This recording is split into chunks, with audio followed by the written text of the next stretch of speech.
QB chasing.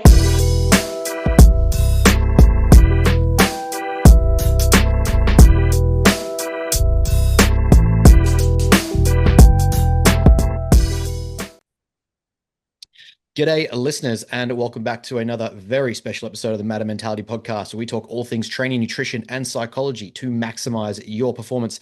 Today, I am joined by a long-term friend, long-time conversationalist, someone that we have engaged with many times and have had this on the calendar for a good while. And we have finally managed to bring this one together, and following a very deep and important workshop that they've just finished running, that I think will be the key point of this conversation that I think a lot of people will be able to walk away with. But we are joined by Phil Gerard. He is a part of the PreScript Nutrition team. He is the head coach of ALTRD HP. We got there in the end.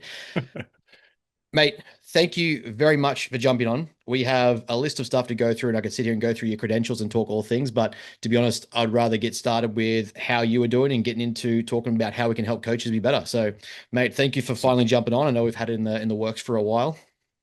No worries at all, man. I'm looking forward to the conversation. It's good to get into the weeds and sort of explore some of the areas of coaching which aren't sort of necessarily top line or, a screaming calorie deficit from a rooftop. It's a bit more deep than that. Yeah, it's one of those things like I find in our game, it's like, yes, the surface level stuff is great. And it's kind of like a sweet spot, right? Between being too simple where you're just saying calorie deficit, bro, with a British accent, and then Yeah. everyone should just know what that is. And then there's like, hey, here's what the microchasm means, and this is how you need to optimize this, that, and the other for someone who doesn't even know how to get 100 grams of protein. So there's like, to me, that sweet spot where you need to have enough knowledge and be able to get deeper, but you don't need to overcomplicate to the end user when they barely understand what's going on.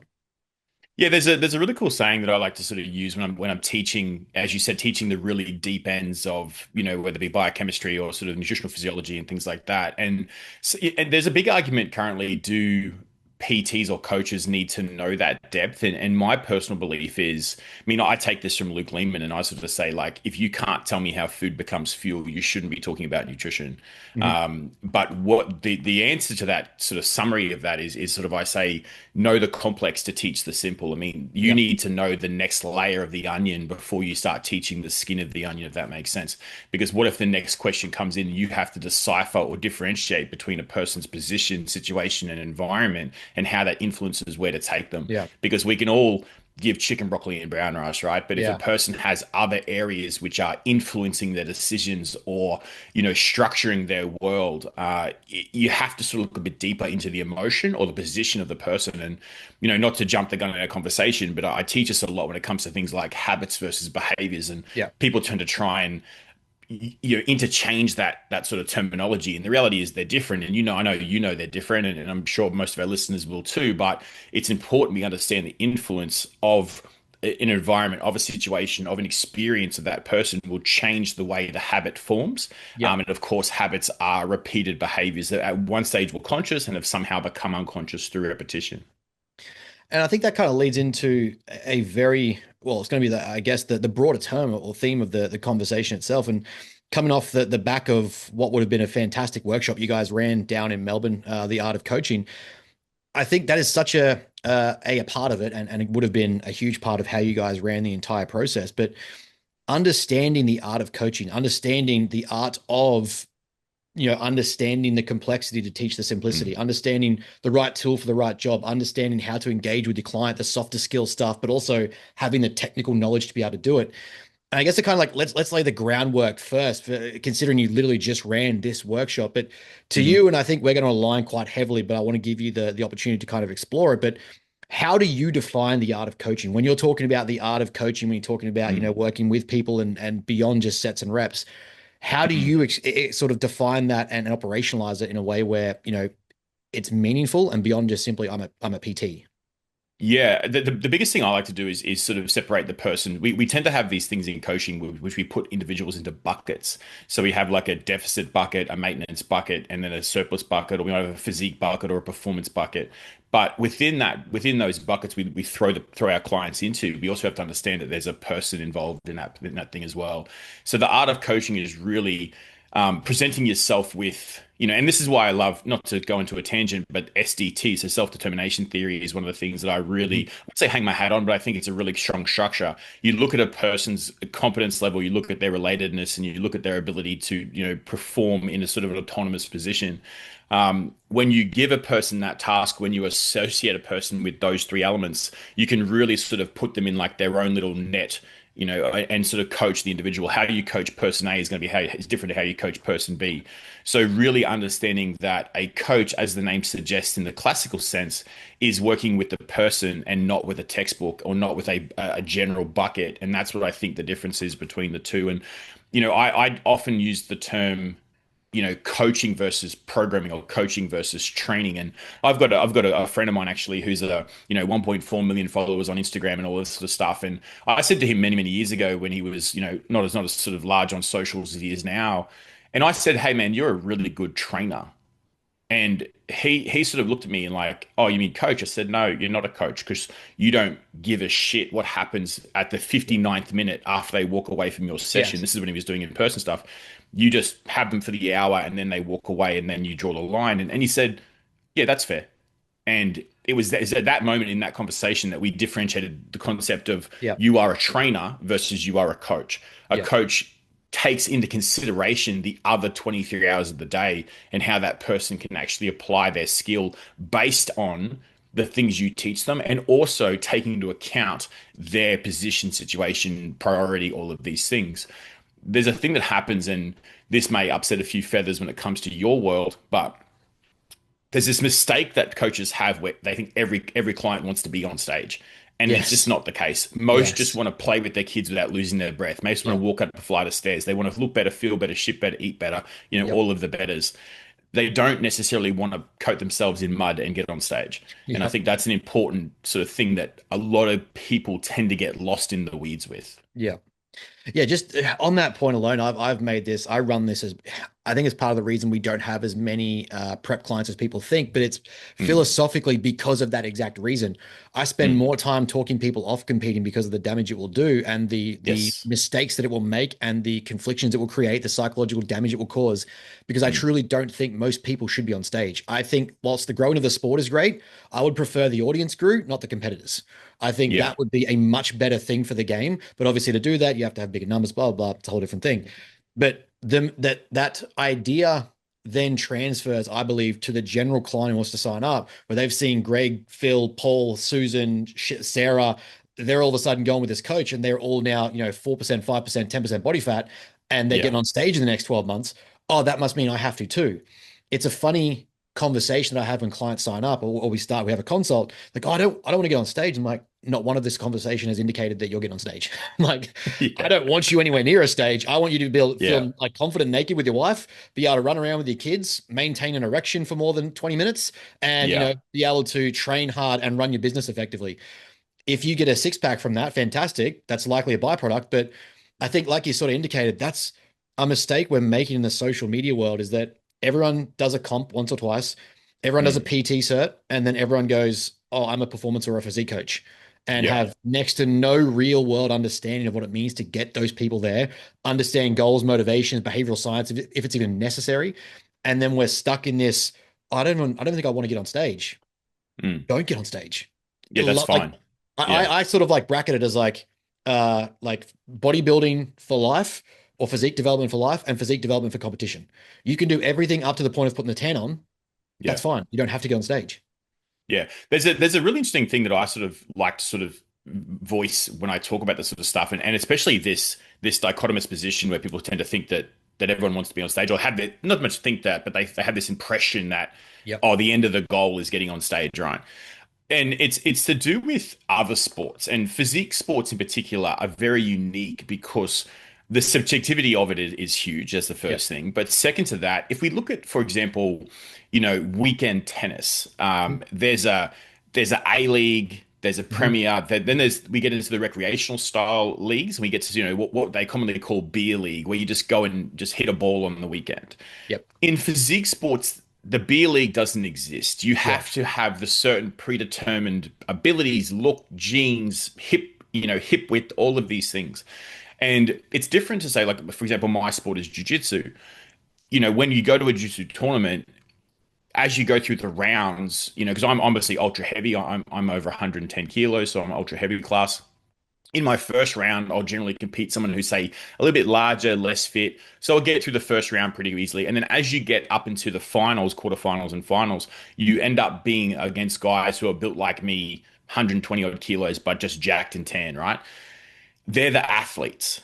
Yeah. So but the sport still allows people to have a red hot crack Yeah. if they wish. With physique sports, it's not just about getting super lean. You must have what they call talent, which is just the genetic predisposition for the sport in the first place. You can't, this is another tangent, but many years ago, I got asked if I want to be on stage, and I've never been a bodybuilder. And I said no, because even when I'm 11.3% body fat, which is as lean as I've been in a DEXA, I had a 37-inch waist Yeah. at 11% body fat. So why the fuck would I, sorry about swearing, Yeah. why would I want to be on stage? I don't have the V, I have a block. I look like a giant brick. Yeah. So I understand that need, that genetic predisposition to be on stage or not. I was built for other things, Yep.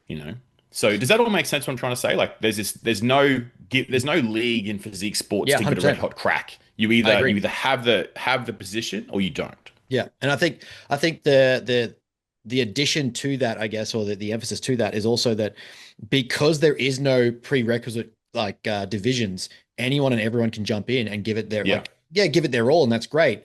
But then we end up with like every coach thinking every client has to get on stage to try it out. It's got to be an experience. The way I look at it is like, I drive a Mazda 3. That doesn't mean I need to go drive F1. That's just a dumb rationale to hold, that I'm going to put myself through these extremes and endeavors of absolute torture and suffering to go, hey, look, I did this one time and I hated every minute of it.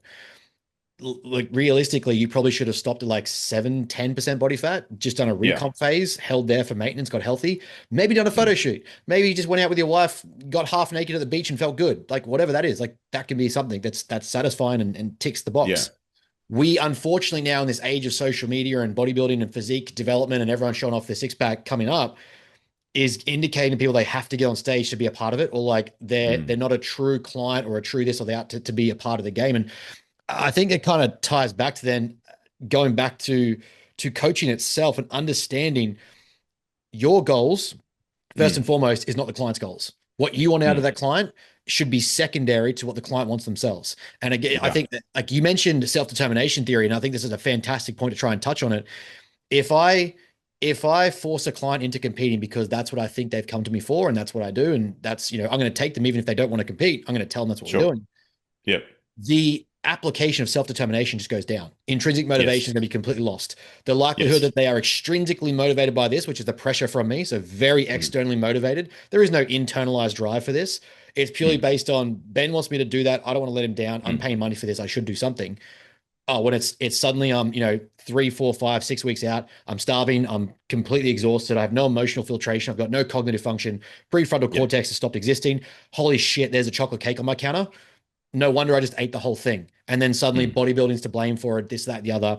And this entire podcast isn't about bodybuilding per se, but just a really easy way to contextualize that as a coaching role, a responsibility, just first and foremost, understanding what your client actually wants to achieve and want to do should not instantly translate to get on stage or, go lift 300 pounds or, whatever your goal as a coach, I don't think should be initially the exact goal that client wants. And that's where, understanding coaching and how you work with the person, I think has such a big role. How do you weaponize, or I guess actionalize the application of SDT? It's, it's something that it's the foundation of how I build a lot of what we do and how we emphasize habits, coaching, internalization, goal setting. How do you facilitate it when you get someone come to you like, this is what I want to achieve? Like when you're really trying to bring that art of coaching into getting someone going, how do you implement it and use it as that sort of backing tool? Sure. So first off, I'll say there's a whole section we do on the first day in the first half of the workshop, and we actually called it the role of the coach, and you sort of touched on a lot of that stuff. And what we actually did, we went through the misconceptions about exactly what you said. The coach's goals are not the client's goals. We worked with things like the assumption of laziness and the curse of knowledge, which is obviously the opposition to Dunning-Kruger. All of these different conversations, and to go to your sort of crux of the conversation is how do I apply SDT?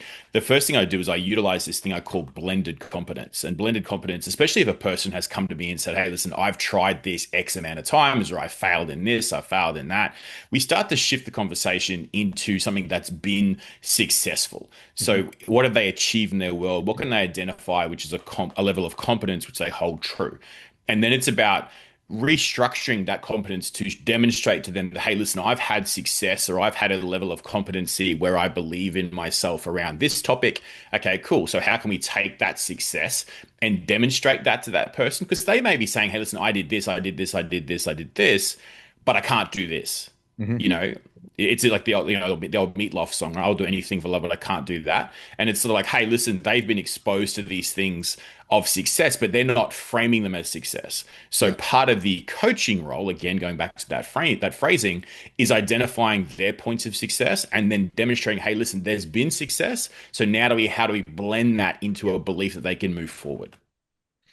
And to really understand that, like you sort of spoke about when laying out the foundation of SDT, that is well and truly a part of the competence component of the triad. Sure.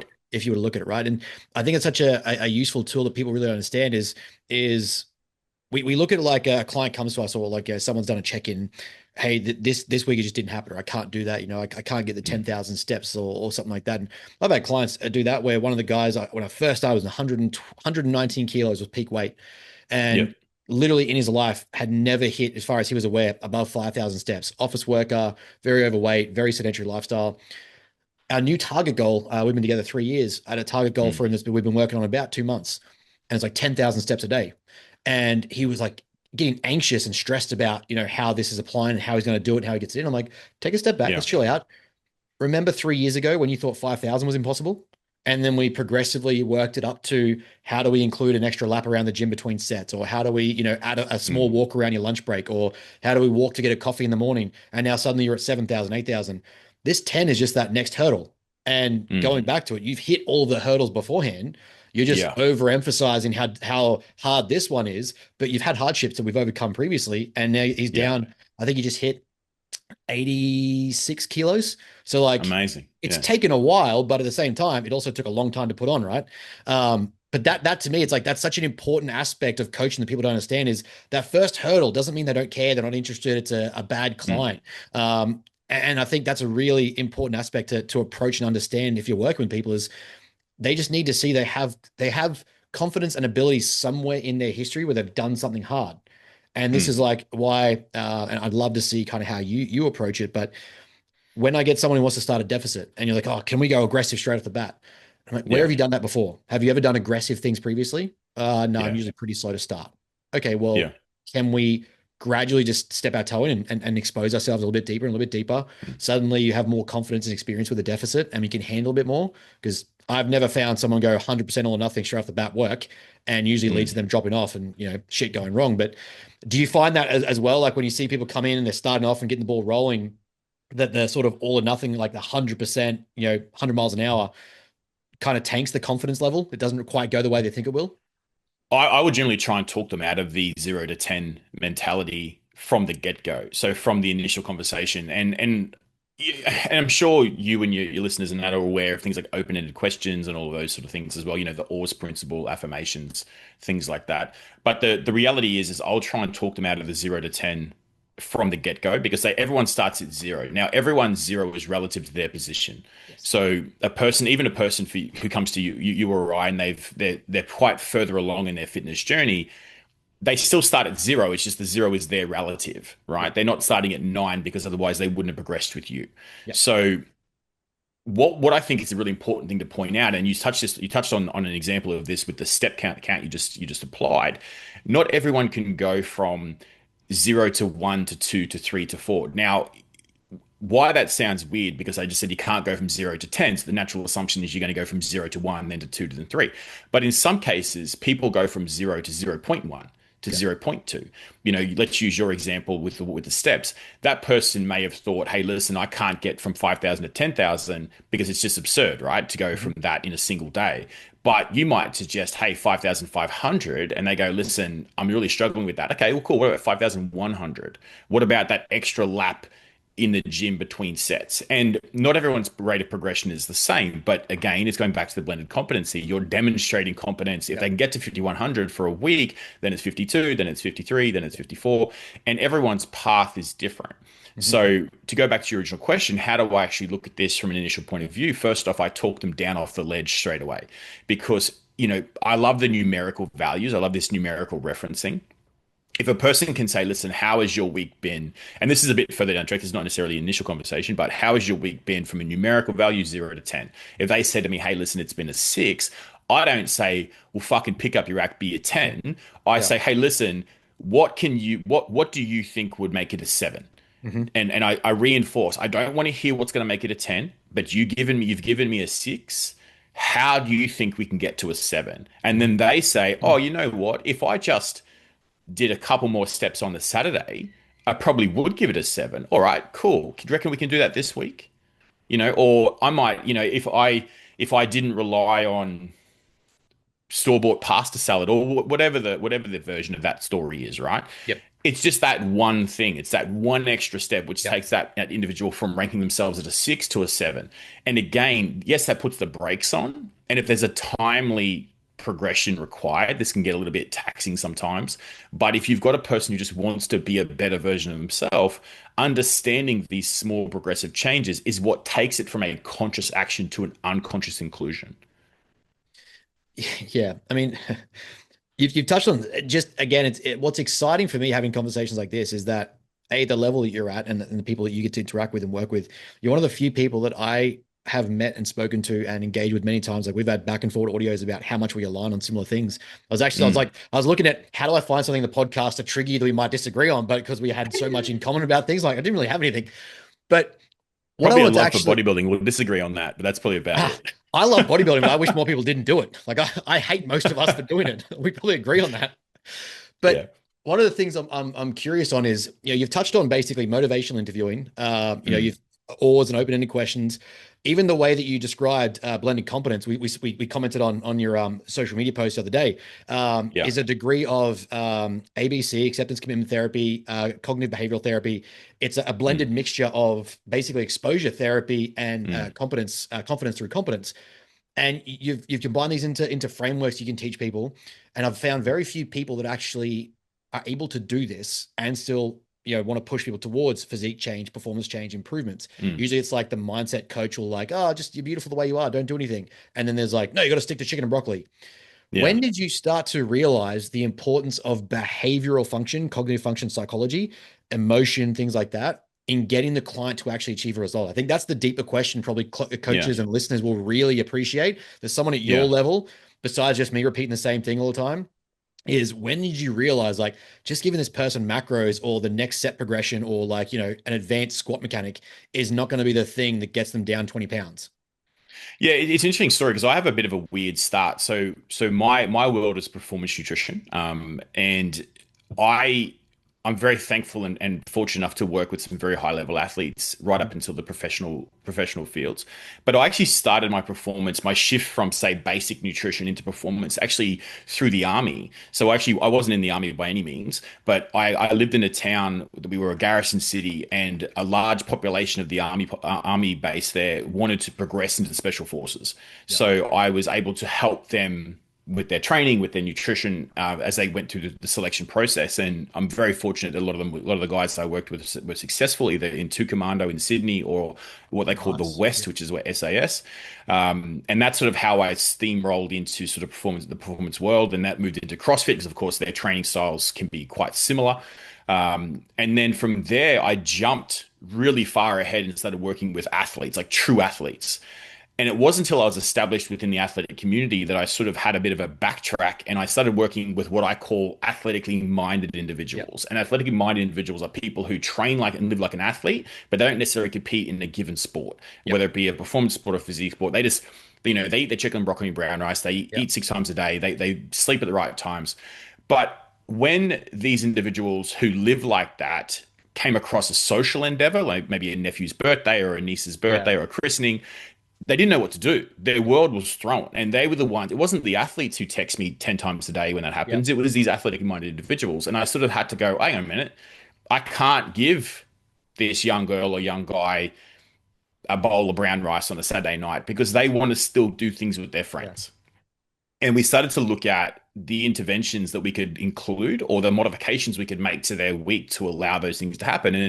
And the back and forth and conversation just started to sort of happen. And I sort of got really invested into not so much behavior change at the time, but Yep. more behavior creation. Yep. So behavior change is shifting from one position to another. Creation is what led to that person's choice or that person's belief systems. And, you know, you mentioned before about CBT. So antecedents obviously is the thing that exists with everyone and it's unique to everyone's story. In fact, I saw a reel yesterday from a young coach and she's obviously making waves financially. She's obviously doing quite well financially, but she's sort of still at the infancy of her coaching. And I won't mention names, but she put up a video talking about how you don't need peptides to lose weight. How about you try a deficit for more than a week? And it was the commentary. And I was like, you don't know who the fuck you're talking to. Yeah. Like, you don't know what that person's journey is, how long that person's battled, what they have, what they haven't tried. And not to go into a right conversation, but like, let's use the peptide conversation. So whether it be retatrutide or tirzepatide, whatever the case may be, or even back in the old days, we had like gastric sleeve surgery, things like that. Yeah. I had a gentleman walk into my office once when I used to do in-person consults, and he was a giant human being. He was 212 centimeters tall and he was 221 kilos. He was just an enormous human being. And he was a lovely man. But he walked into my office and he said to me, I know what you think of me. That was the first thing he said to me. And I said, hi, I'm Phil. How are you? Hey, how you doing? Like, how you doing? And he then proceeded to tell me he's basically come to me because he wants to get the gastric sleeve, but I think the doctor said he was 30 or 40 kilos overweight and he had to lose that weight before he would be safe enough to do the surgery, which is ironic, right, in that world. But when he said that to me, I nearly got my back up a little bit and went, hang on a second, like, you don't know what I'm thinking. And because I am a qualified nutritionist, so I can say, listen, hey, there are positions people are in that get them to where they need to be or where they are based on other things. But I digress. The point I'm trying to make is that if we had that individual, quote unquote, lose weight naturally, in 2 or 3 years' time, he would still be at high risk. He would still be a high risk individual for, heart disease, kidney disease, and all of the other concerns around metabolic function. So I wasn't against him getting the surgery. It's not my job to judge the individual, right?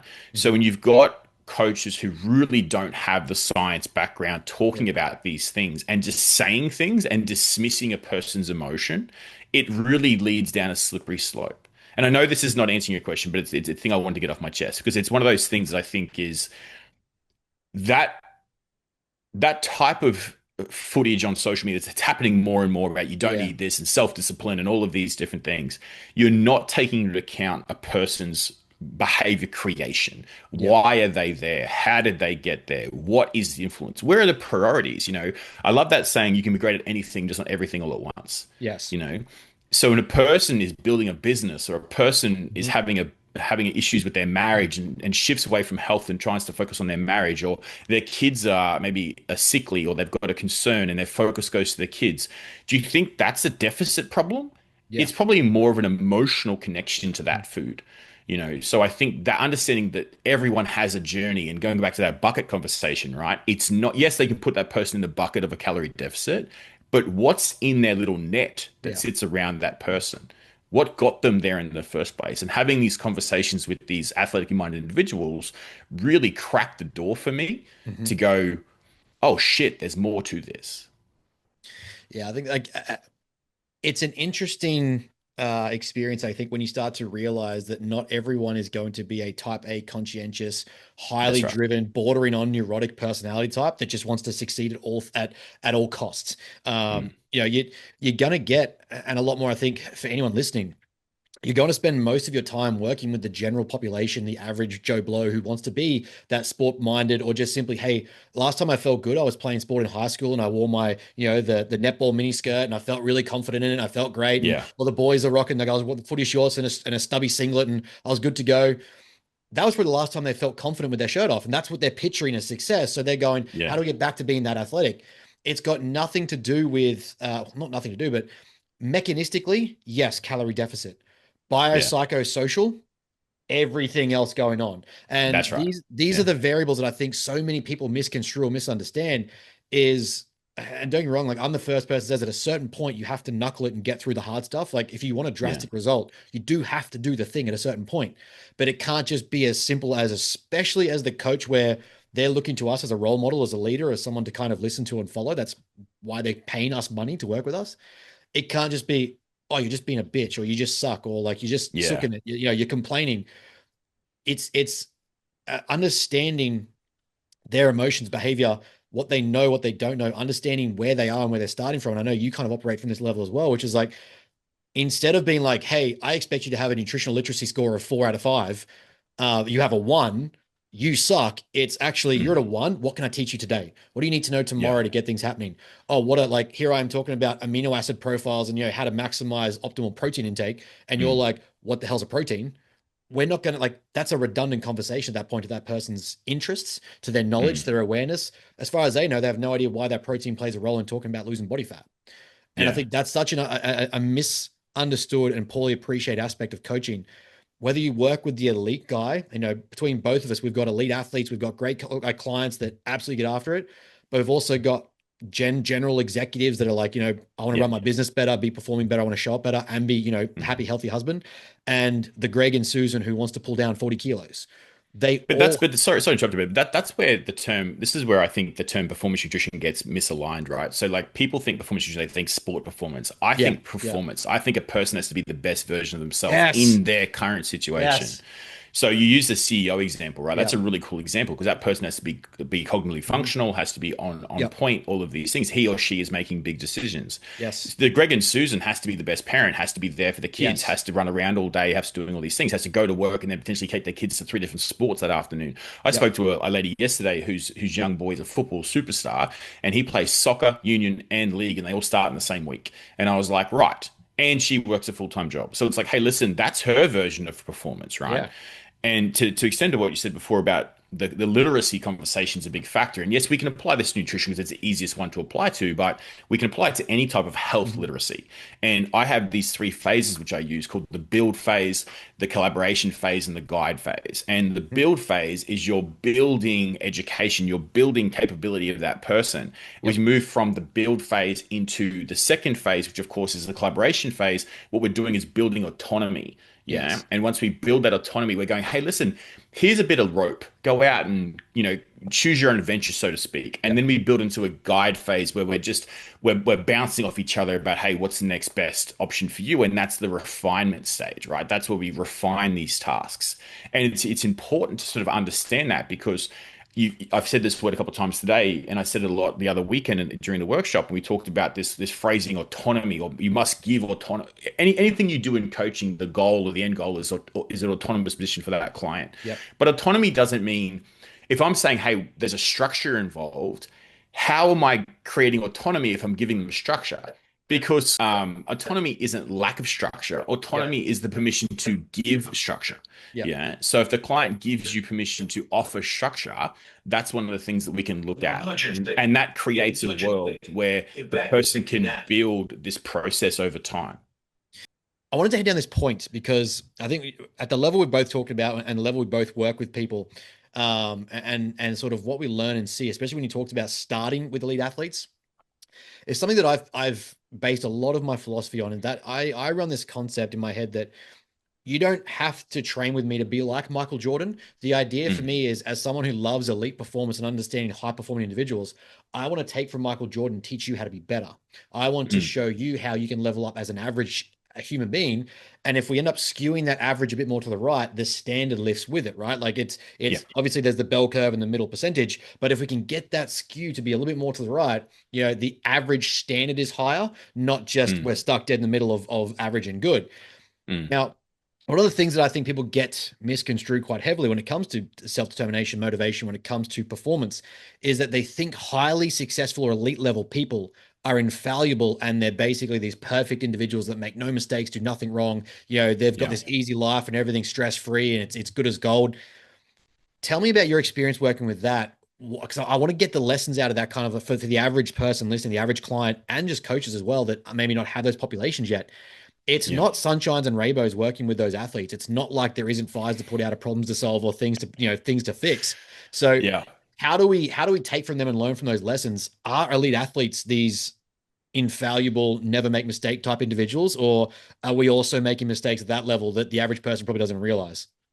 No, when I first started working with pros, Jordan Shallow said to me, he goes, pro athletes are pro athletes in spite of what they do, not because of what they do. And I thought that was such a strong Yep. thing to say.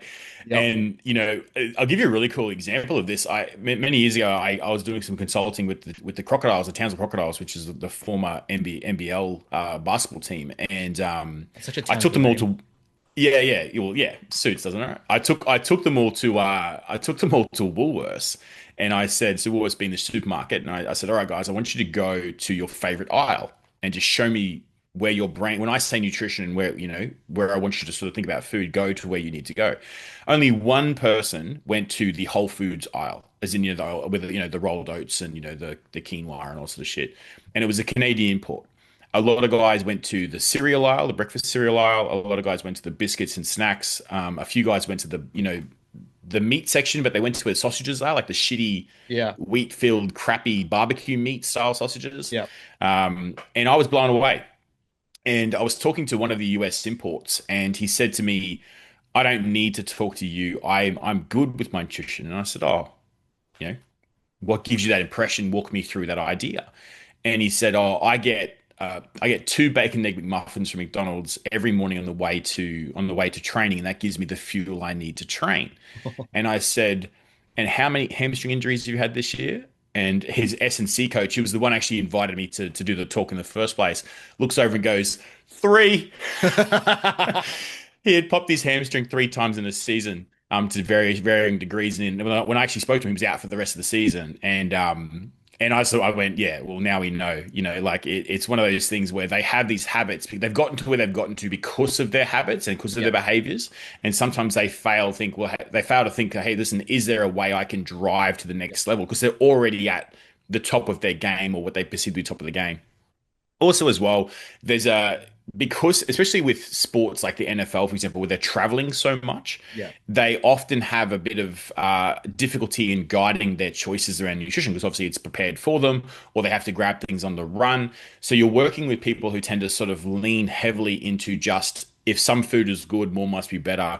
And also, as well, a lot of these teams, and I'm specifically talking about things like the NFL now, they're full of giant human beings who can consume ridiculous amounts of calories. So what's the way that the cafeterias within the facilities do this? They do it with chicken schnitzels. They do it with chicken wings. They do it with, bagels and all of these foods which are not necessarily nutrient dense, but are calorically dense. So we've got to work within a confine or a parameter that we can't control, and still shape that person's decisions and habits. So by no means are they infallible on the slides. In fact, often they have habits that need to be reversed. And it goes back to that framing around performance, right?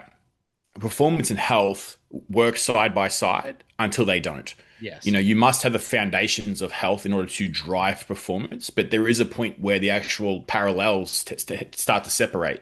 But because they've worked or lived so long in that performance realm, they move away from health too prematurely, Yeah. and they don't necessarily have that foundation. So things like fiber intake, veggie diversity, plant diversity, all of these different things are often missed. So really bringing that person back down to ground zero, which is why I said before, everyone starts at zero, just their zero is relative to them, can be a little bit like Sisyphus pushing the boulder up the side of the mountain, right? It can be a little bit sort of hard to get to until you get them happy in the process of discovering deeper literacies.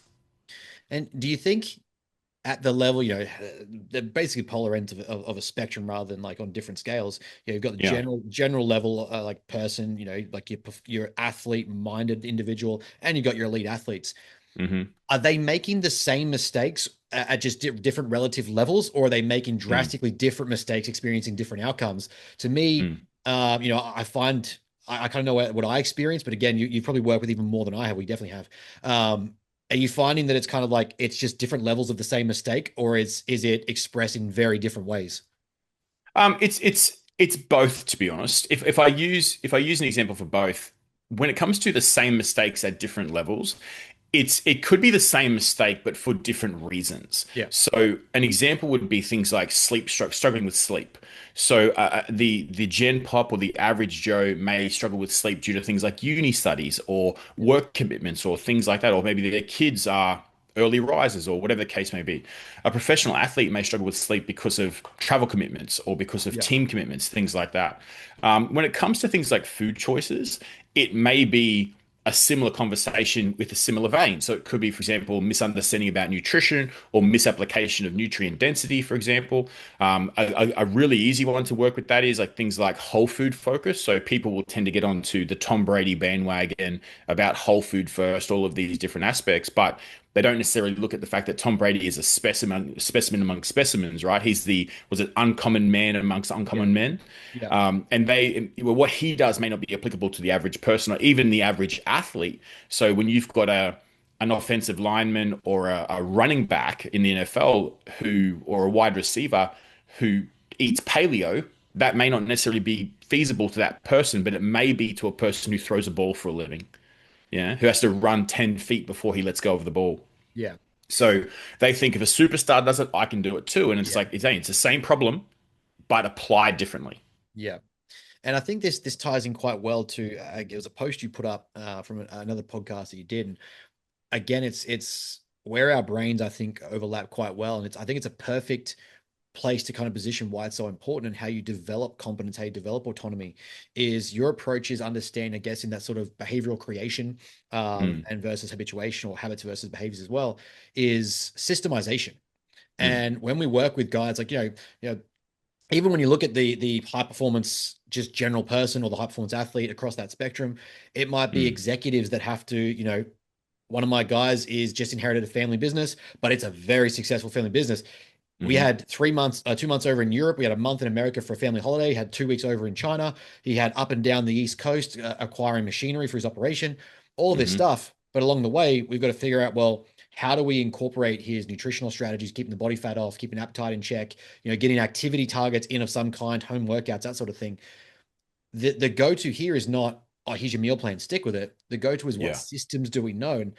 And speak to me about that, or I guess speak to the listeners about that, because I think that's a key gap that is missing in the coaching route. It's right now, it's kind of like, here's exactly what I tell you to do, go do it, nothing else. Here is yeah, your macros and these exact numbers. Whether it's like, here's the meal plan and your training program, here's the exact sets I want on the exact pieces of machinery, and your mm, macro totals. That's it, go do that. But a lot of these people exist kind of in the in between where if you can get in like 5 to 10% either side of your nutritional ballpark, that's pretty good. If you can get yeah, 60 to 70% of your exercises with the workload that you have currently, that's pretty good. How do you systemize that to teach competence, self-determination? And hey, well, a big part of that then is they feel related to you because you understand what they're going through. You can say, here's a strategy to help you get through that, which again builds intrinsic motivation. How do you teach to that? How do you implement your systems, or I guess some key takeaways so coaches be like, oh, systems is actually important. yeah. Well, part of it comes back to that collaborative phase we talked about a little bit earlier, right? So we're looking at the collaborative aspect of coaching comes back to the back and forth. It's for that person. This goes back to the coaching the person, not a textbook, or coaching a person, not an entire group of people. Mistaking a person for a group is looking at, all right, that person may need you to be a little bit more contactable than what he or she would in a typical sense. So there's a short window of time where their world has been thrown into a loop or upended. So you have to go, all right, you can now approach me when you need me, as opposed to say a weekly meeting or a fortnightly meeting, things like that, and go, all right, well, what does this person need from me right now? Now, if you want to put it from a return on investment point of view, from a financial, because a coach might say, listen, I can't afford to give myself more time, therefore the finances have to go up as well. Not necessarily, because that person's going to be so busy that you can't do a weekly video call with them or a fortnightly video call with them. But what you can do is give them 3 minutes 10 times, Yes. or give them a little bit of back and forth. If they're in China, for example, they're probably going to want to do a half an hour call with you because they can't, Yeah. they're under the pump. But you can send WhatsApp messages, WhatsApp Yes. videos, maybe a 5 minute Loom video to them, go, hey man, I love what you did here. Send me through the photos of your food you chose. And it's a fine tuning aspect, right? Yep. And this is a loose system, but it's that collaboration that you want to Yes. come to terms with. It's going, all right, here's are the rules of thumb I want you to stick to. if you're going to a restaurant, I want you to think about what the food's comprised of. And I have this thing, I talked about this at the workshop. If a person's struggling with food choices from a visual nature, Mhm. introduce what's called like compartmentalized meals. And a compartmentalized meal is a meal that offers things like a protein source, a carb source, and a veg source. Mhm. Whereas a blended meal is like spaghetti bolognese, where it's Yep. all sort of like blended together, you know? If you can have a person choose something off the menu, which whatever restaurant or cafe they're going to, which is compartmentalized, it means that they can modify those compartments. They can eat half the rice, or they can go, hey, can I not get carbs? Can I not get a potato? These sorts of things.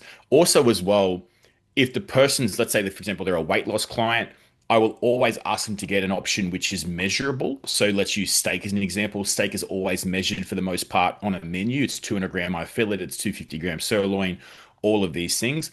Also, one of the things you can do is go, listen, a chef doesn't give a fuck about your health, right? Yep. A chef is there for flavor. Yep. So when you get a measurable piece of protein, do not get a carb source if you're in a weight loss phase, because the most likely that steak is coated in oil, and Yep. that accounts for the trade-off of those carbohydrate sources. And then you can get a side salad or a side steamed veggies, whatever the case may be. So you're just introducing a collaboration with the person, and that is a loose system.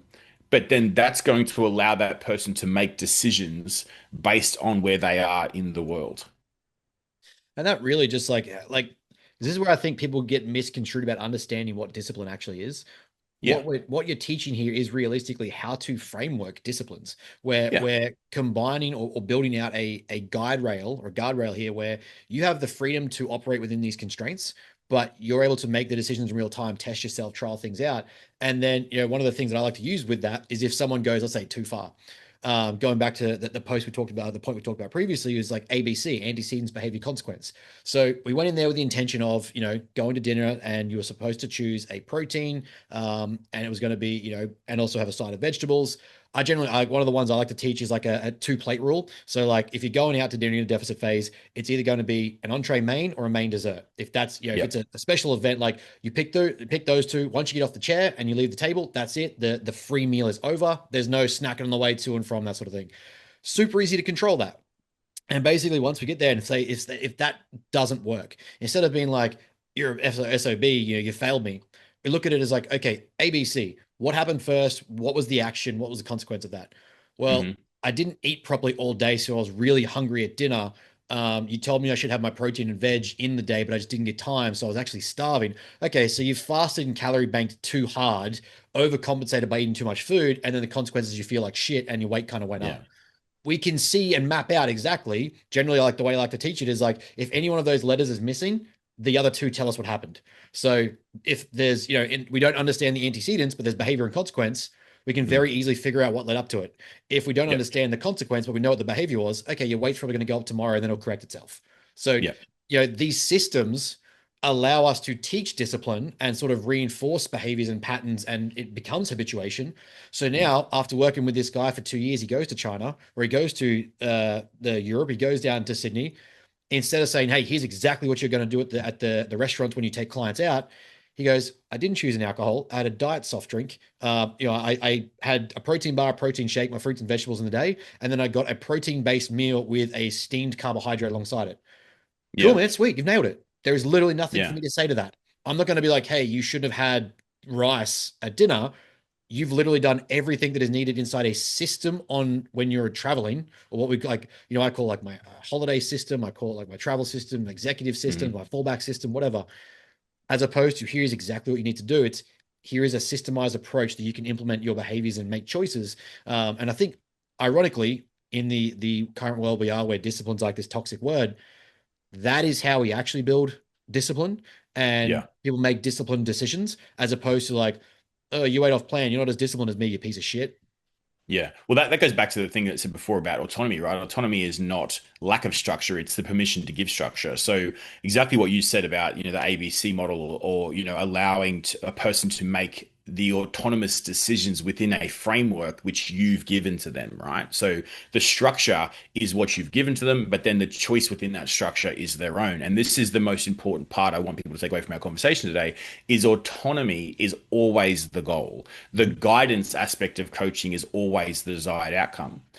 From a coaching perspective anyway, right? Because you want that person to feel confident and not have a creation of things like anxiousness and all of these things which happen in social situations, or even worse still, have them starting to avoid social situations because of a fear of extra food being served or whatever the case may be.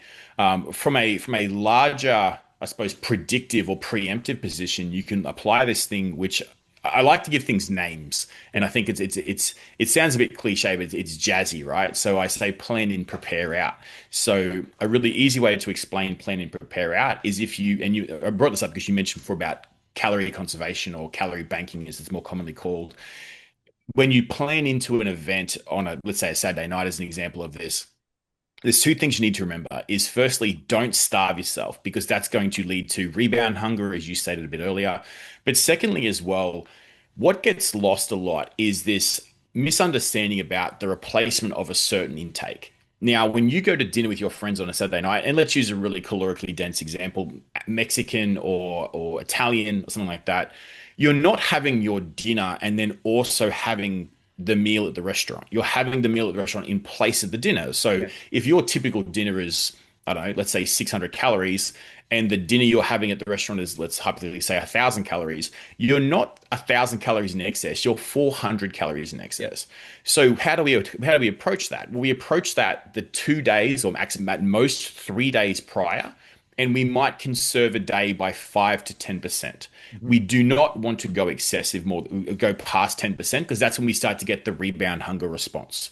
But we might conserve person's intake for 2 or 3 days for 5 or 10% of their total daily needs. And that starts to quote unquote bank or conserve calories for that social endeavor. Okay.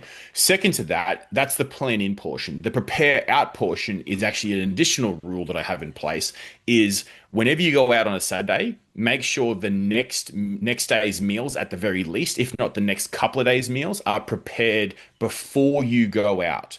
The reason why is when you wake up and you've had a few vodka lemon sodas on a Saturday night, the last fucking thing you want to do on a Sunday morning is prepare your food, right? Yeah. So it ends up being a Macca's run, a KFC run, whatever the case may be. If you wake up and it's already in the fridge, you can get straight back on the horse again with no real concern. Now, if there's alcohol involved within the night before, you might have done the plan in portion, and then on the prepare out portion, you might be a little bit more conservative with your intake on that second day, on the day after as well. But you're still going to go with I would tend to try and encourage a person to go quite palatable in that day after, because your brain's going to want hyperpalatability. So meet the brain where it's at without going excessive. So it's not a Macca's run, but it might be like spicy Mexican mince with a bit of light sour cream and a little bit of light cheese. So something a little bit more flavor driven as opposed to chicken, broccoli, and brown rice as a exaggerated example. So that's a really cool way you can create that gap or that discrepancy, and then also have the next day covered so you're not chasing your tail. Yeah, it's a phenomenal approach. I love that. And something I kind of attest to a lot. I try to teach my guys to understand that if you're going to go out and make that decision, own the decision first and foremost. I always believe in proactive decision making as opposed to reactive. Plan out the weekend or the night out as opposed to like, I got invited and I couldn't say no. You are an autonomous free agent adult that is able to make your own decisions. Plan ahead and say, this weekend I am doing X. But with that means that I know that Sunday's going to be exhaustive. I'm going to be tired, hungover, probably still in bed. Am I going to want to get my whole week prepared on the Sunday when I'm hungover? Probably not. So Saturday, I spend the morning or the day making sure that I've got myself squared away so I can decrease anxiety and stress about feeling lazy and actually rest and recover. And then Sunday still feels a degree of productive because everything's already squared away. I just get straight back on the plan. That's right. And even you can extend this past, like many years ago, I ran nightclubs, right? And we used to do this. This is 18, 19 years of age. And we were allowed to drink when we were working, because part of the drinking and running a nightclub is shaking hands, kissing babies, that sort of thing.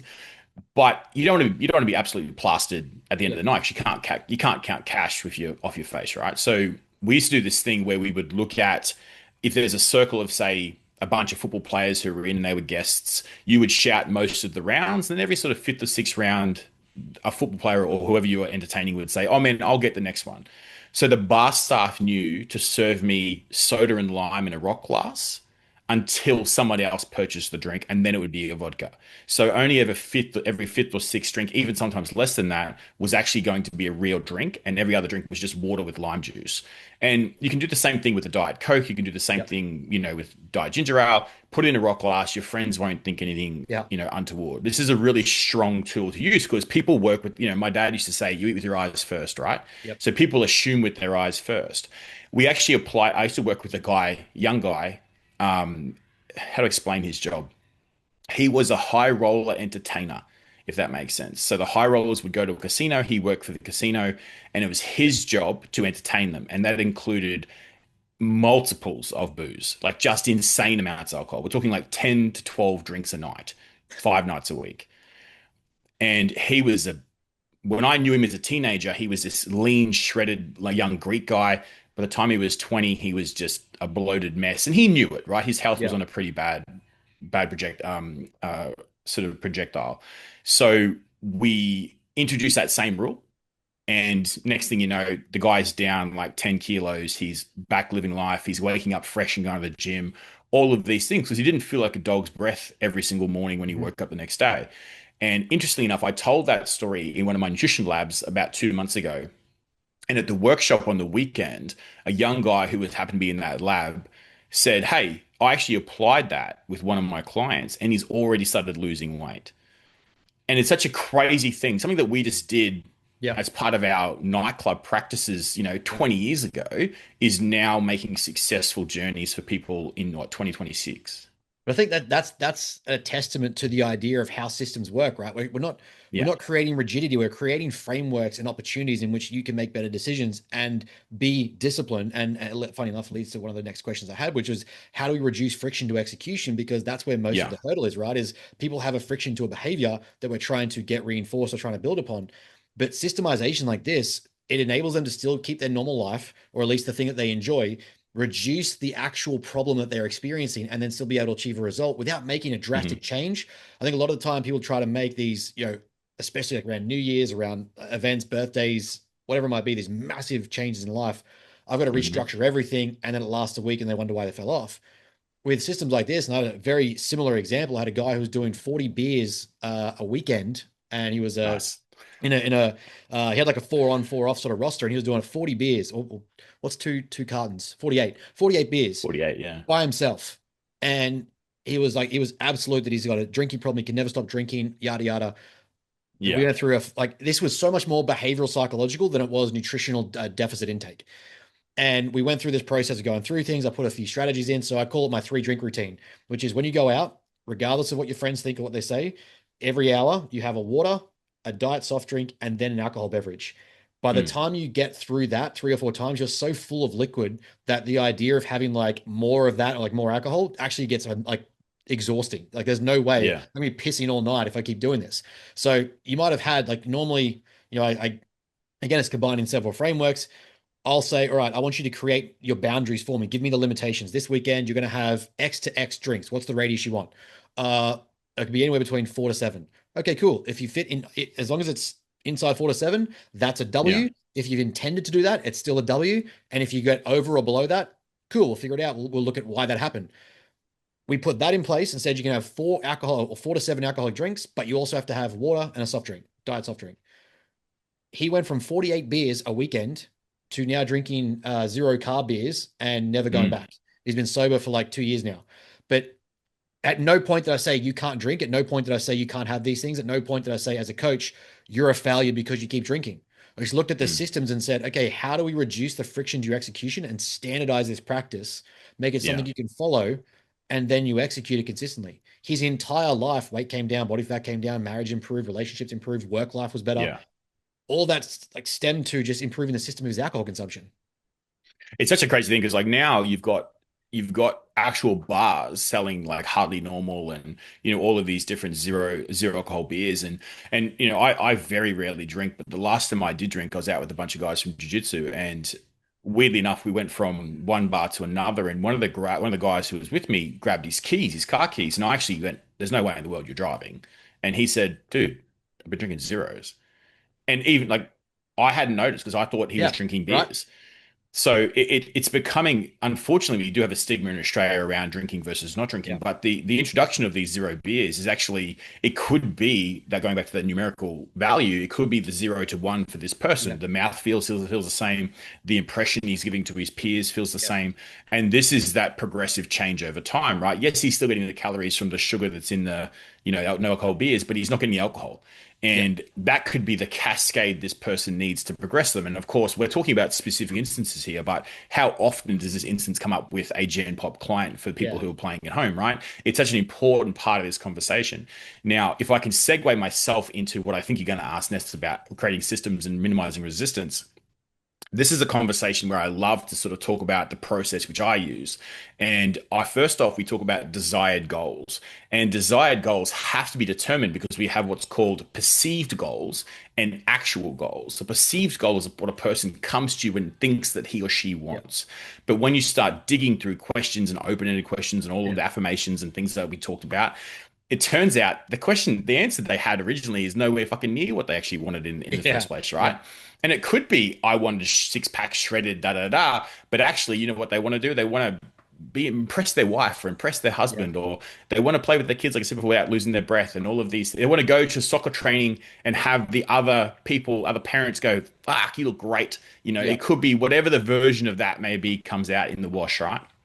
So when we finally figure out the desired goal or the target goal, we then apply what I call the principles. And the principles are, if we applied every possible thing we could to get this person to their goal, what would we apply? And this list could be just absurdly large, like impossibly big. Okay.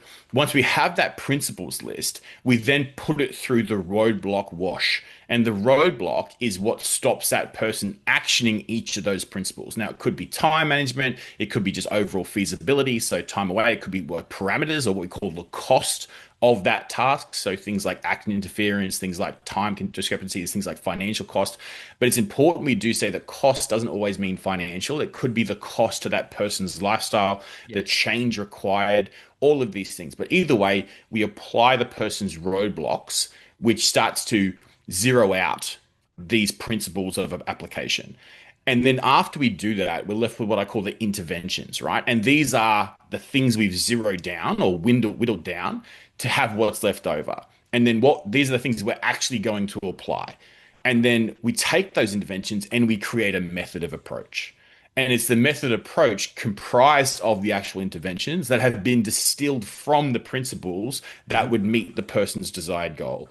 That process is how we actually take a person from their 0 to, and I'm going to say their 5. And the reason why I say their 5 is because you can't take a person with one process to 10, but also, and this is going to sound a little bit contradictory to what I said at the start, is I'm a strong believer, and I say this to people all the time, it fucking shocks them. You'll never achieve your goals. And they go, oh, that's I don't think you rough. should.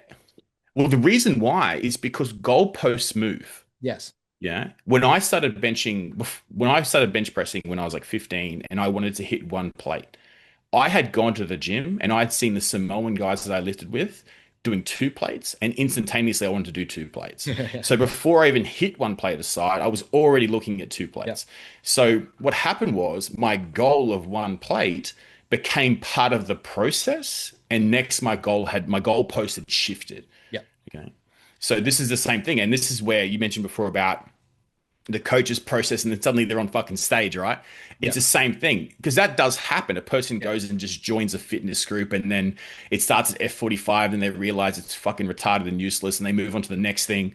And then they started a group fitness. Next thing you know, they're doing a high rocks. Next thing you know, they're the world champion. Yeah.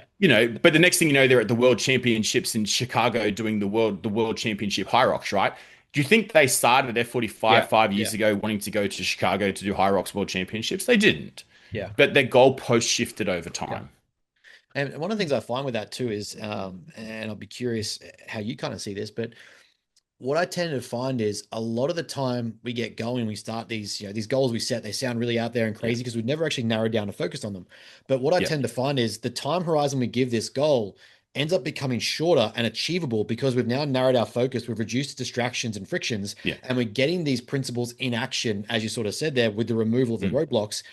Now there's nothing really in the way to execution. Suddenly it's a lot easier than we realized. This, Yeah. you know, let's say 60-kilogram bench press for an average guy is 100 kilos, but he's just starting out. Turns out he's got this crazy strength progression that he didn't even know, but it's because he's never consistently trained and ate properly and slept properly, and he's well Yeah. rested and hydrated.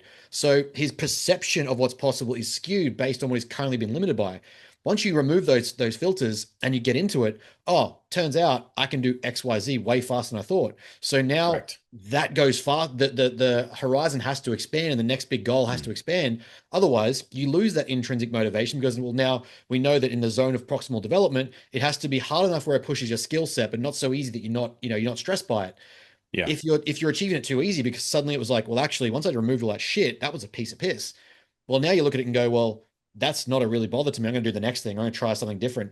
Reality was, okay, you had the potential there, but the goal should have been a little bit bigger. It's just that when you first started, you thought that goal was big. And that's why you should always be reviewing and refining. What am I actually trying to achieve with this? Or what's the next thing? Because it's kind of like that early neurological adaptation to strength progression. It's this very early rate of progression because you've kind of got everything out of the way and neurologically you're adapting quite quickly and the body's like, we want to be able to do that. It's the same psychologically. Once you get everything out of the way, you can execute that goal a lot easier. And suddenly it was nowhere near as hard as you thought. Yeah. I find that for most people, once it gets going and we start really on the route of executing with removing excuses and getting the behaviors out of the way that don't serve us, subtract before addition, subtract the shit behaviors, subtract the stuff that isn't serving us, add the stuff that will.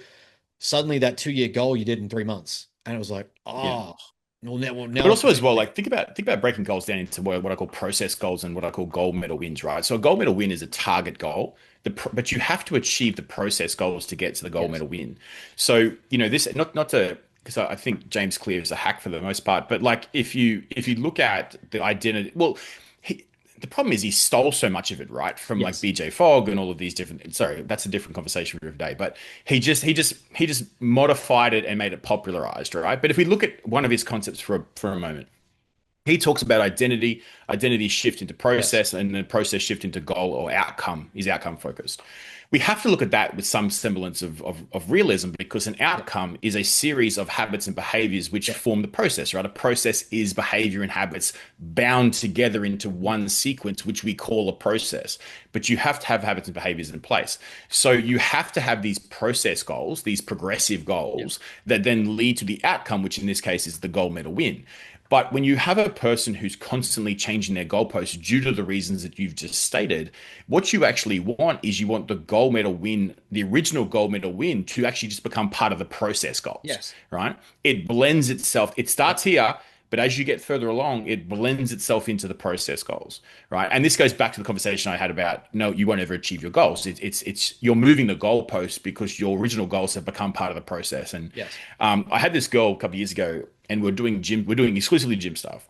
And then at the end of the year, I said, all right, let's do a review. Let's, what have you loved? What have you not loved? What can we do differently? And again, it's not win or loss or good or bad. It's what I liked was what I do differently is, right?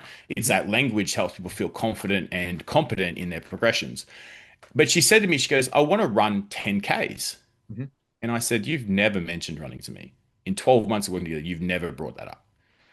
And she said, well, I've always wanted to run 10Ks. Okay, cool. Like, now I know that now, but we could have been working on this for a period of time. She just thought that, because she thought fitness was fitness, right? And she just assumed that because she goes to the gym, she'll be able to run 10Ks. And that's not her fault. It's just a lack of information that she didn't have, and again, that's probably a fault of mine. I didn't realize that that's where she wanted to go. But the point I'm trying to make is that what we did then is go, all right, let's start you on a journey towards the running endeavor. But what I wanted her to do is just one day in her program was just 10Ks. Yeah. And she did that. And one day she was like, oh, I've got 9.8 on my program, so I just did 10. Cool. And I left it there. And I left her in her own silence. And she went, oh, I did it. And I was like, yeah, you fucking did. But it took her reflecting on her performance to realize that her original gold medal win was actually now just part of the process. Yes. Yeah. I mean, you've literally just described goal achievement theory to a T, which is like the amount of people that I love when I get to actually use language with like other coaches that get stuff, because I'm like, I spent so long studying psych. I'm like, one of my subjects this semester is literally sports nutrition for exercise and sport. Nutrition for exercise and sports. And tutor did the introduction. She's like, "Oh, so what's your actual major?" And I'm like, "Oh, clinical psychology." She's like, "Why are you here?" I was Yeah. like, "No, the question is, why are you asking why I'm here? If my study is in psychology and behavioral science, and you're wondering how that applies to sports nutrition, that's the Mm. biggie concern to me. That's what your shock was." But we spend so much time as coaches looking at like, "Oh, what's the macros and what's the nutrition target and what's your step output," and not looking at these behavioral factors. So yeah, like again, what you just described there is a great way to framework and understand process, performance, and outcome-based goals. And I follow a very similar methodology, I guess, of framing is that process and performances compile into the outcome itself. Once the Mm. outcome goal is set, it stops being the target. The outcome is the objective we want to work towards, but you achieve that by doing the processes every single day and your performances in the gym or your performances in Hmm. the run, in the cardio, in your life. And when you show up with those two things covered, generally the outcome of that equation is the outcome itself. And that's That's how I right. kind of like try to help people look at it. But this is like, again, it's just, it gets exciting because I'm like, no one else really talks about this stuff. So it's great to see that someone actually is sharing it in their way and language and framework and build it out. But that kind of leads to, and like kind of like the final route I want to head down, which is I think listeners probably already grasp it because we could spend all day talking about frameworks and systems that we use because we've between us, there's probably 100 of them. But what do you think, I guess, in the coaching aspect, in the client aspect, if the client wants to learn more of the coach or if the coach wants to learn more from this, what are the Mm. current blind spots in this that we're seeing in the industry where, in my opinion, it's the over fixation of optimization and, Hmm. biomechanical pathways that need to be looked at X, Y, Z. And I've got to set up, this is the best way to do the lat pull down, only work through this range of motion. When I've got Sarah who wants to just be able to move better with her kids and train hard and have a nice wide back and jack shoulders and feel sexy for her husband. Mm. What is your take on where the current blind spots are in our game, Mm. inclusive of the fact we just spent so much time talking about behavioral science as opposed to any actual nutritional concept? Yeah, there are two. The first one is to do with behavior, but it's empathy. Yeah. And I mean that that's a very generic way of saying it, but people mix up empathy and sympathy. Hmm. Empathy is understanding, where the client's coming from, putting yourself in their shoes, and understanding their situation. And the thing we've talked about a lot today is situation and environment, right? What are the things? What's the antecedents is the word we've been using that led a person to their current position, and actually giving a fuck about that position and how they got there, and not just screaming calorie deficit at the person. Yeah. Also, the other thing is going to be what I call intent. And the intent is really important because why a person is performing a certain task is really valid. Now, the intent of that task changes and can be applied to different tasks. And let's use a because I think there's a saying in sales that ingredients tell, but stories sell. So I want people to understand what I mean by intent, right? So if a person every single Saturday in their nutrition log, they have a double scoop of ice cream on a cone at 12 o'clock. Okay. And you're sitting there, tisk, tisk, tisk, tisk, tisk. Now, as a nutritional macro guy, you're going to start cursing that client out because there's a double scoop of ice cream, soft serve, whatever the fuck you want to use every single Saturday. Hey, Dave, stop doing that. And then a little bit more investigation, a little bit of empathy applies, and you find out that Dave sees his daughter on Saturdays. Yeah. Yeah. So what's the intent behind the ice cream? The intent is to be with his daughter. The Yeah. intent is actually understanding that. The empathy is saying, hey, listen, that ice cream, it puts his macros behind the eight ball, but it also creates an environment where he and his daughter bond because he had went through a messy divorce 12 months ago. And Mhm. that's why he joined you in the first place. And he wants to be fitter, healthier, and happier. And he wants to be there for his kids. So the intent of that decision is often missed by the coaches because they see macros process split whatever the fuck it is, right? Similarly, if we take that to a training environment and we look at a person who is doing a class on a Saturday morning or doing whatever type of exercise which isn't programmed in their sessions every Saturday morning. And then you find out that person works 16-hour days and their best friend does that class as well. And it's the only time they get to see their best friend. Okay, cool. Right. So what do you do? Do you cut the ice cream away? Do you cut the class Yeah. away? Or do you modify their programs to allow for that class or that ice cream to sort of settle in? And that's why when I they sound sort of like polar opposites, but empathy and intent. If you understand the intent of a decision from a client and then apply empathy to that position, you'll have a much better grasp of where the client sits. Yeah. I mean, I think you've realistically in a very, I guess, not even roundabout way, it's a very direct way, but realistically, you join the dots here. You've just explained the difference between a trainer and a coach. You've just Yeah. described the difference between the person who buys in, and I get in trouble for this all the time from mentors, from people that have been above me or people I've learned from, is like basically getting told to stop caring so much. Like I Mm, genuinely feel hurt if someone has to step away from me, not because like, oh, they're not paying me money more, it's because mm, I know that I need to be able to help that person, or that person needs me, and I want to keep working with them, and seeing them make a certain decision, or like they financially can't stick around. Like I'll do everything I can to help you out. I mm, hurt when that stops, not because you're not paying me money, because like I'm genuinely invested in seeing you succeed. Once you join my team, I'm in your corner for the rest of your life. You'll have to do some mm, pretty outlandish shit for me to not want to see you succeed. I will move mountains to make that happen so long as you put in the work and give me your best efforts. The difference that you've really just described between those 2 points that are missing is, in my extrapolation, the gap between a trainer who does that 1 hour session you're talking about, the 30, 45 or hour slot, doesn't mm, talk to them outside of the next session, which is 2 days later, doesn't care about what they do in between. And the person who's an actual coach, whether that's coaching athletes, whether it's coaching high performance clients, whether it's coaching, mm, the athlete inclined, or whether it's just general Susan who's trying to improve her marriage life and her home life and a relationship with her kids, all that took was a couple of questions, right? Like to mm, me, like my immediate mind just goes straight to what questions are you asking or not mm. asking, where you have someone who's having ice cream every single week for the last 5 weeks. You can see that repetition of behavior. That's now becoming a habit. That must mean something. What are you not asking? Instead of going, you SOB, like you're having ice cream, that gap there is literally what separates trainer from coach at a Yeah, fundamental and level.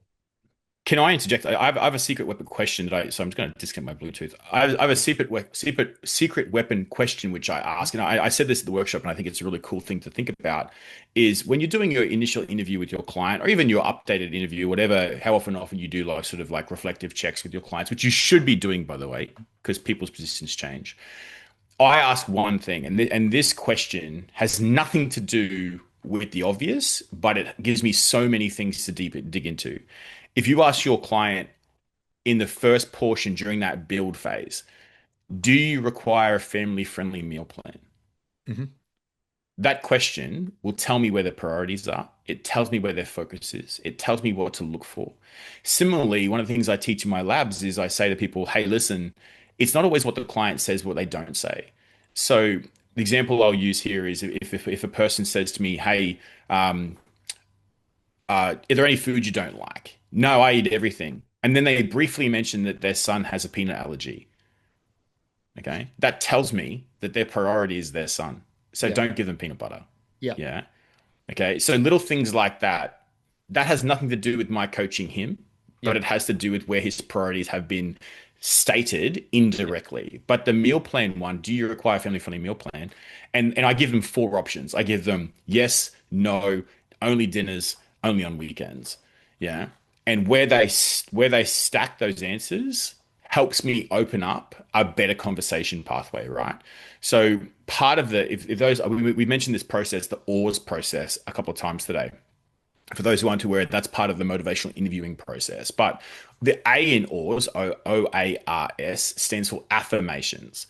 Affirmations is not me dropping to my knees and telling everyone how amazing they are. It has to be commendations of a person's position, but have to be done honestly. And this goes back to this conversation I mentioned earlier about this blended competence, right? You're presenting a person's ability to achieve based on something they already have achieved. Yes. So I can congratulate them on their success in a certain function, field, whatever, but I say it in an affirming manner. But I'm not kissing their ass about it. I'm just Yeah. saying, hey, what I really liked was this. And if we use that dad in the ice cream example, right? We might say, listen, oh, I noticed the weekend just gone, you just got a single scoop. That's amazing. Excellent. So you can see the benefits of what you're feeling. And he might respond with, oh yeah, I wanted to get to the gym that afternoon and the ice cream makes me feel a bit heavy. Yep. Cool. Dig into that. Excellent. That's what I love to see. He still had the connection with his daughter, but he's starting to create a competency within himself. Mhm. And I'm reinforcing that competency by affirming his position. Yeah. And I mean, again, we're driving reinforcement. And the thing is, when we look at like behavioral conditioning, right, what we're trying to do here with these affirmations, with positive reflections, with providing Mm. agency and autonomy, relating to the client themselves. Like I really believe Hmm. in using self-disclosure where it's necessary, where it's essential and it's important. A Hmm. recent example I have of this that I found really powerful was a client was very absent in their check-in, and they had sort of said like mentally like things were off this week and they just had a really tough Mm. week and emotions were low. And I sort of said like, look, don't assume that I'm perfect, but I want you to understand that there is next to nothing. And I think my video ended up being like 20 minutes long because Mm. I'm the worst coach in the world and I spend too much time on my team. But I basically dug into, my dad's passed away. I had a car accident. I'm technically disabled. I've had all these things like Fucking hell. between the ages of 20 and 30. And mind you, he's a tough guy. He's told me he can handle it. And he wants it. I don't just Yeah. disclose that to everyone. But I was like, there's nothing the point was like basically there's nothing you can say where I'm going to feel taken back or I'm going to need some traumatic Yeah. intervention. Like if you need to get off your chest, that's what these are for. So we know what's going on. And he comes back to me. He's like, holy shit, no one else Mm. has understood. My dad just passed away 3 months ago, and I've like been Mm. struggling to just focus my life. I've felt like all these things and blah blah blah. Anyway, next month of behaviors, absolutely dialed in. But I was able Mm. to like empathize and connect, relate to him to that topic, Mm. which surprisingly, if we look at STT, reinforced and drove the motivation that he wanted. And then Mm. from that, I was able to then reinforce and I guess affirm the decisions he was making whilst educating along Mm. the way. What happens with that is we then associate the response with a positive cue and we start to get a conditioned behavior where he knows that feels good. I'm going to give him some form of affirmation towards it. He knows it's a thing that he can keep doing. We're going to habituate that process and turn it into a workflow. And he's Yeah. going to feel good from doing it. We know dopamine becomes an anticipatory hormone. It's going to start kicking in a way where it starts to excite you before you even do the thing. He's now driven by the good thing to keep doing the good thing because it's created a spiral. So essentially this context here of what we're talking about, all this stuff is like, as a coach, you have so much power to reinforce and build habits and behavior, habits and systems using things like self-determination, understanding behavioral science, understanding like the human condition and emotion, as opposed to just simply more sets and reps and X's and O's. My like a follow-up question here that was going to be, what psychological trait do you think is important for a coach who's just starting to really develop? And like you can extrapolate on because I know what the answer is going to be, but I would love to hear how you kind of would share that. But I think that's just a really easy way to kind of wrap up as an example, the way coaches actually play a real role in informing and helping establish behaviors and habits in a Mm. positive way without just simply drilling them with discipline. Yeah. Yeah. I think as well that one more thing I want to touch on that too, because you've sort of you mentioned this either directly or indirectly quite a few times, and this conversation around consequence, right? And you talked about behavior looping and things like that. I think one of the things we need to discuss, and well, not just discuss, but bring to the surface, is the term consequence is often associated negatively. Yes. Consequence is just an outcome. Yes. It can Yes. be positive, negative, or I neutral, like that right? catch. Yeah. And yeah, yeah. So like that's it. And this goes for things like persuasion as well, right? The one exception to that would be something like coercion. Yeah. Coercion can have a negative association to it, but persuasion and consequence are just outcomes. They're just a way, a method of approach in the case of persuasion, or an outcome in the case of consequence. And the reason why I brought that is because you mentioned before about the ABC model and Yeah. consequence being the C component of it, and then you talked about habit looping just there. And it's important to say, listen, the consequence of that habit loop was the forward momentum of this client Yeah. because you showed empathy and you positioned yourself in their shoes. And it's a really strong thing to consider because a lot of us go like, oh, if I go this way, it's going to come here, but if I go this way, it's going to be positive. Well, that's still a consequence. And Yeah. it sounds minor, but if you grasp that, your process of thought will often be much more fluid. Yeah. Yeah, I like that's a good catch. And Mm. one of the other ways that I kind of reframe that is like again, you know your behavioral science. I really like choice points that's taught through ACT, where you Yeah. use like the grounded situation, the experience, and teach someone in Hmm. that moment rather than saying like a bad choice and a good choice or bad food, good food. Is did this decision take me towards my values and goals that I live by, or did it Yeah. take me away? And rather than Yeah. saying like you can have no away choices, I just simply say try across the day to have more towards than away choices, Yeah. and you will pretty much guarantee that you are moving towards your objective goal at some point. As long as more are Yeah. towards what we're trying to achieve and the values you stand for than away from them, you can't really fail. It's just time horizons shift. Obviously, if Yeah. you're 50-50, it's going to take longer, but if you're more 70-30, you're doing a pretty good job. Yeah, also as well, like I love that sort of the choice points and things like that as well, which is another thing too. And I said this before, but I'm going to pair it with what you just said, is listen for what's commonly called change language, right? So when you're talking to a client and looking at choice points, is it driving me towards? And then you can delve into further, hey, listen, I should, I could, I would, I will, I won't. It's all of these different points of what we call change language, and paired with choice points, it's a really, really important sort of thing to listen to. And again, go back to what you and I both agreed on is it's not always what they say, but Yeah. what they don't say. And sometimes you stepped over the line and shared your personal journey because that's empathetic, right? Mhm. Now, admittedly, you have the deeper knowledge of things like schemas and stuff like that, which most coaches one shouldn't dip into because Yeah, yeah, yeah, as my yeah. co-presenter Grace, who's a fantastic psychologist, said to me, you can crack that can of worms, but you don't know how to put the lid back on again, right? So like it's really important coaches don't dip into schemas, but you have that ability to do that. But either way, you applied a complex topic in a simple form, right? You know the complex to apply the simple. Mhm. So we have that same approach. Oh, this person's struggling. He may be presenting with some type of shame response. So therefore, how do we get past that? Hey, listen, I know what you're going through. I can feel I'm going to give you a bit more journey of my story. And then from there, the person goes, oh, we're here. Okay, we're Yes. not here. We're not on a coach or Power a teacher discrepancy. Yeah. student, right? We're collaborative, and that's what coaching should be. And Yeah. also as well, I want to one more thing I want to touch on because I gave the example of my friend who's a trainer versus a coach, right? I want to be super clear about this. There's no better. It's a different path. Yes. Yeah. Yeah. Yeah. Yeah. Yeah. Okay. Yeah. Okay. You and I and people around us who listen to this, we've chosen coaching. Yes. Other people choose training or Yeah. programming, which one language you use. No, one is not better. It's a different journey. It Yeah. is a V in the road, and you went left and I went right, or vice versa, right? That's all it is. And there are arguably trainers are more successful financially. Like Yeah. they just are because they can pump out 375 clients in a fucking week, right? Yep. You and I can't do that Yep. because shit takes time. But I wouldn't get joy from writing numbers on the Yes. page. Yep. Yeah. I completely agree. And yeah, I think it's a weird taboo, like having the trainer title is somehow negative. And if it's I Mhm. think everyone has put on the C title too early and too quickly and think that's the Yeah. natural progression. I think people don't really take the responsibility and understand of being a coach seriously. They Mm. they they want the big C next to the name, just like everyone wanted the C next to the name on the sports team back in the day when you were younger. Yeah. But when you call yourself a coach, there is a degree of responsibility that comes with that, where, I've got American clients where I'm basically on call, not on call to a degree, but I'm getting messages. I wake up at 5 a.m. I've got responses from athletes and stuff that I need to go through or look at. I go to bed. I'm sending them messages back to make sure they start Mm. their day properly. I've got a guy Mm. coming up to a very high level event that's coming up next week over in America. I need to make sure I've got to be awake at 12 o'clock at night to make sure that he starts his day right. So that by the time I wake back up, Mm. right before his actual event, he's ready to go and everything's on point. So that gap in between, I'm probably going to be nervous and not sleep too well, but Mhm. I'm making myself available for that because I wear the C and I choose to be that role. The trainer, that time that I'm not really being paid for, I'm just kind of like it's part of what I take on. The trainer's doing 40 sessions in that time, basically, and like getting Yeah. paid way better than I probably am, but he's also Yeah. just doing session after session after session. I want to see that person holistically improve their life. That's not to say the trainer doesn't, but I'm going to Mm. work on those variables with them to make that possible.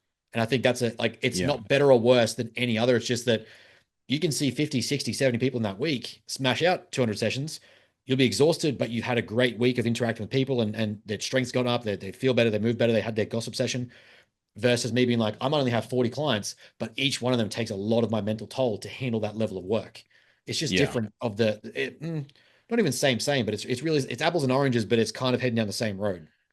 Yeah, it's where going back to the workshop for a moment. It's one of the things we wanted to sort of do because I'll give you a bit of an insight as to how the course of the workshop sort of came up in the first place. Is um, Zoe, Luke's wife, actually Yeah. posted a theme or a post on Instagram. It was a snapshot of a Twitter post that she did, and it was I'm paraphrasing here, but it was something along the lines of, like AI has a certain function, but it can't present itself as, empathy and sort of Yes. fatigue, can't manage fatigue, etc.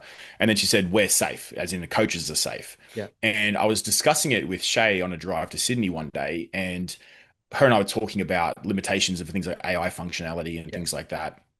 And she said, you should expand on that. That needs to be talked about more, and you should design something around that. And it was actually Shay that said it to me. I literally rung Zoe on the spot and said, listen, hey, would you do this? I rung Grace, who's who's a co-presenter with me. And she's a psychologist, and she jumped on it as well. And it was important when we finally got to the point of presentation. We didn't want to shit all over AI because AI has a strong Huge functionality in role. coaching. Yeah. It's huge, right? And Yeah. it's predominantly really positive. It Yes. can be really positive. But going back to the coaching versus training and why I sort of presented this in the first place, we spent the first hour discussing the positives of AI and how it can be integrated with a beneficial outcome within your coaching role, both with things like behavioral nudging, right through to sort of back of house functionality and things like that. But what I wanted to point out is that what's happening now is you've got trainers coaching 350 plus clients, but they're pricing themselves like a coach, Yeah. and they're implying to said client that they are coaching them when in actual fact it's an algorithm, it's an automation and Yeah. things like that. And this is where I think there's a really slippery slope and a nasty path if we Yes. don't start openly discussing the dialogue between the two differences. And again, not shaming either side, Yeah. just understanding that one is a booty builder program and one Yes. is actually like guidance and sort of improvement within their health and fitness journey. Okay. And I despise that word journey. So the fact I said it, sorry about that. Okay. But you know what I'm trying to say, right? So Yeah. that's the big thing. Yeah. Yeah.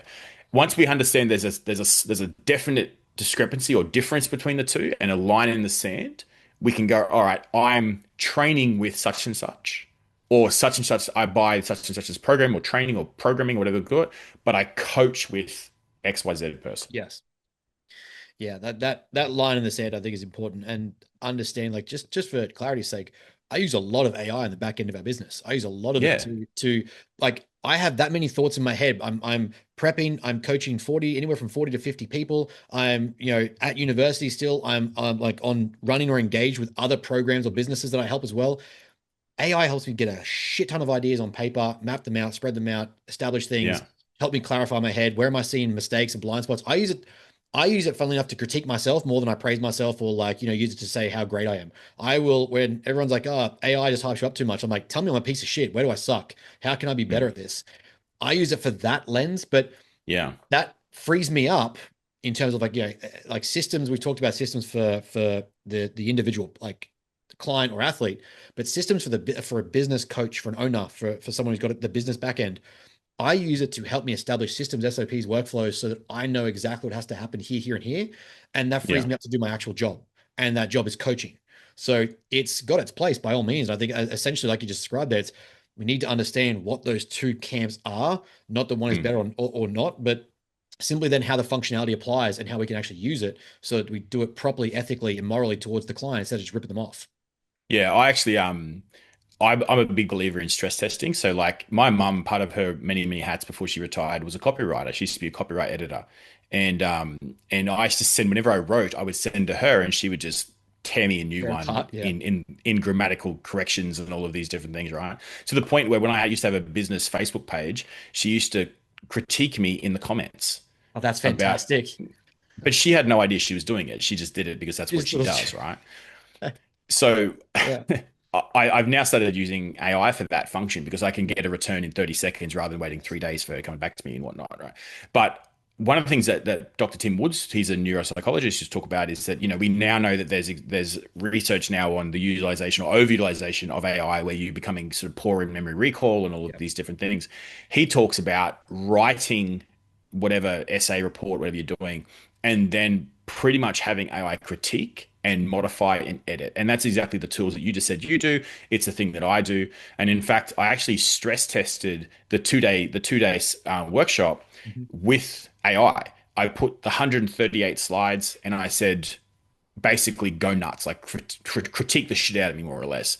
And it came back and I had to defend it. It took me 6 hours to Yep. defend back and forth with an AI, an LLM. And at the end of it, it basically said to me, it told me that I didn't win, but it said, the way you've presented your argument is solid. And it gave me all of the different sort of methods. And it said, if you don't do this, it's going to look like this. You need to clarify this. You need to do Yeah. this. And it was very, very helpful. But it took 6 hours for me to actually defend our workshop back and forth. And admittedly, I had to make edits and then resubmit it and go back and forth. And it was excellent. And it was a really, really helpful tool. But it also ensured I knew the topic, I knew the information, and it helped me gain better understanding about my actual beliefs and where I think my limitations were versus where they actually were. Yeah, just literally to finish on that, the exact same thing. So we're building out a course, psychological preparation for physique contests, because I don't think Hmm. anywhere near enough coaches actually understand the psychological components of putting someone on stage. And I think it's currently sitting like 250 slides. Brooklyn's like, can you hurry up and finish this so we don't have to keep adding stuff to it? So like every time I do something new or I come up with a new concept, I'm like, I can add that in. She's like, can that just be level two? But Yeah, yeah. I take that and threw it in there, and I'm like, this is who it's for. This is who I think it serves. This is what I'm trying to achieve with it. This is what I think is missing in the industry.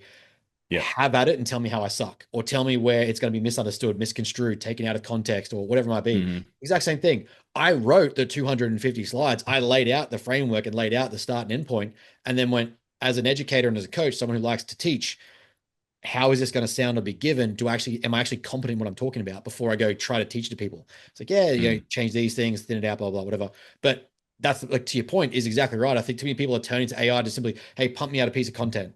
And it's like, Yeah. 41 different conflictions in there. Half the evidence isn't actually sound or even valid. It's not even an actual website that has the what do you call it, the ID.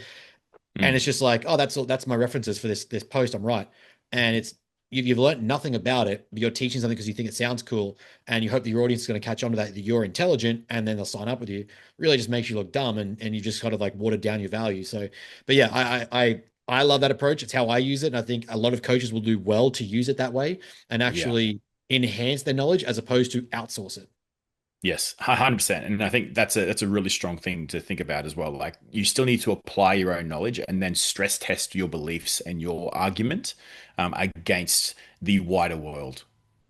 Mate, let's wrap it up there because we'll end up that we've basically just done a small lecture, or a very normal sized lecture on behavior change and self-determination theory. But hopefully you guys have all taken away from this a couple of rapid fire questions to finish off. One book that you recommend that every coach turns to. It can be whatever you think it is, but what is going to make a Mm. better coach? What is one book that you would suggest? It sounds odd, but The Gift of Fear by Gavin de Becker. Um, every single person, particularly female, should read it because it helps you to reinitiate your belief around instinct. Oh, I like that. That's different. Mm. Um, shit, I just had a thought then. My other Oh, Jesus, that's going to annoy the hell out of me. One thing, just a rapid fire word. What is one skill that coaches need to improve upon to make themselves a better coach? Understanding. Oh, I like that. And your name is Philly Cheesesteak on Instagram. What Mm. is your go-to cheat meal, refeed, free meal? I'm just having a dirty feast. I don't really care. Whatever language you want to use to describe it. In vivid detail, what is that one meal that you're smashing? If that's the last thing that you're gonna, you have to eat that meal. Well, no, that's two questions, right? The first one, Okay, my cool. my my forever food is pizza because you can put whatever you want on it, Yeah, that's fair. and you can change it every single day. But my go-to food in this day and age is probably either Argentinian asada grilled steak, which is the fire winder where they wind it up and down, or Oh, yeah. Japanese. Mm. Yeah, yeah, Japanese has become a staple. I always say Brooklyn laughs at me because every time I look forward to a free meal or like coming out of prep, I just want sushi, or I want karage, like karage chicken and like steamed Yeah. rice, and I just want someone else to cook me my chicken and rice. I just want them to do it their way. That's all I want. It's the most bodybuilder shit ever. Yeah, the problem with being in the nutrition field is I love food. Yeah, So Shay and I are huge foodies, and all you do is yeah. just follow our stories to see where we eat. We are just food nuts, and my missus is literally emotionally attached to food. She's tried to finish holidays early because she had a bad meal. Not a lie, true story. That's amazing. So so food is a passion of ours, but definitely Japanese is on the top of the list. Do you actually like Philly cheesesteaks? That's the last question. I use it so I have because I'm from hospitality back in the day, right? I have certain foods which I use as markers. So, Yeah, like for example, again, I barely drink anymore, but I used to drink frequently. yeah. Um, I try and use things like old fashions or basic drinks which are hard to fuck up, but are more often than not fucked up. I use them as guide rails just to see whether or not that bar's worth their salt. Yeah. There are certain foods, and the Philly cheesesteak is one of those foods which I use as markers. In fact, arguably enough, karage chicken is actually another one which I use as sort of guide rails to see if that restaurant is actually Yeah. worth investing in. I love that. Yeah. Mate, thank you very much for your time. I know this one's been in the works for a while. I'm actually kind of glad I came after that, the Art of Coaching workshop, because it gave us such a wide platform to attack and sort of take home lessons for clients and coaches and athletes alike. So where does everyone find you? How do they get in touch with you? What else, what of yours is coming out that we can sort of tag to this, and we'll put it all in the show notes. Cool. Just the easiest thing to do is just jump onto my Instagram page is altered, but altered is spelled ALTRD because I'm trying to be fancy. So altered underscore HP is my work page, or underscore Big Philly Cheesesteak is my personal page. Mate, thanks very much for your time, dude. I appreciate it. It's been amazing. I appreciate being on board. Cheers.